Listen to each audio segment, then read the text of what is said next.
આજ તો બપોરે હું તો ફૂલ આરામમાં હતી, ત્યાં તો આપણને મળી જાય ખુશીના સમાચાર, એટલે જલ્દી ઊંઘ ઉડાડી અને હાલો તમારે સાંભળવા છે ખુશીના સમાચાર. તો ખુશીના સમાચારમાં તો આપણે ગૂગલ એક્સેસ પિન આવી ગયો છે યુટ્યુબમાંથી. તો જો આ જોઈને હું તો રાશિના રેડ થઈ ગઈ. પછી તો જલ્દી મોઢું વિસળું અને સીધા પૂગી ગઈ ફ્રીજ પાસે. અરે ફ્રીજમાં તો પેંડા પીડાતા, તો હાલો ગૂગલ એક્સેસ પિનની ખુશીમાં મોઢું મીઠું થઈ જાય. પછી તો અમે બધા પૂગી ગયા ચોથા માળે. અરે અમારી બાજુની સોસાયટીમાં તો ભડકો થઈ ગયો.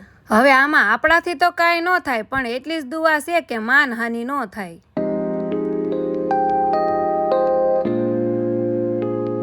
સાંજ પડતા મારે માર્કેટમાં જવાનું છે. અરે માર્કેટમાં જો આવો નજારો દેખાણો, શેરીએ માંડવા નખાઈ ગયા મીઠાઈના. સુરતમાં નાનખટાઈ બહુ પ્રખ્યાત છે, જે ગામડાવાળાને બહુ જ ભાવે. તો અમારે તો 5 કિલો લેવાની છે. તમારે કેટલી લેવાની છે? સાજીદ ઘેર આવ્યા એટલે એને પણ આપણે સરપ્રાઈઝ આપી દીધું. ગૂગલ એક્સેસ પિન જોઈને એ પણ રાજી થઈ ગયા, કહેતા થા કે આ તો તારી મહેનતનું ફળ છે. તો સાજીદ કહે છે હાલ ગૂગલ એક્સેસ પિનની ખુશીમાં મીઠું મોઢું થઈ જાય. તો મીઠાઈમાં તો છે અલગ ફ્લેવરમાં ડ્રાયફ્રૂટ ચીકી, અને આ બોક્સ અમને બોનસમાં મળ્યું છે. હાલો તો આજ ફરી પાછો કોમેન્ટમાં કોંગ્રેચ્યુલેશનનો વરસાદ. તો મળશું નેક્સ્ટ ઓડિયોમાં. Thanks for watching. બાય.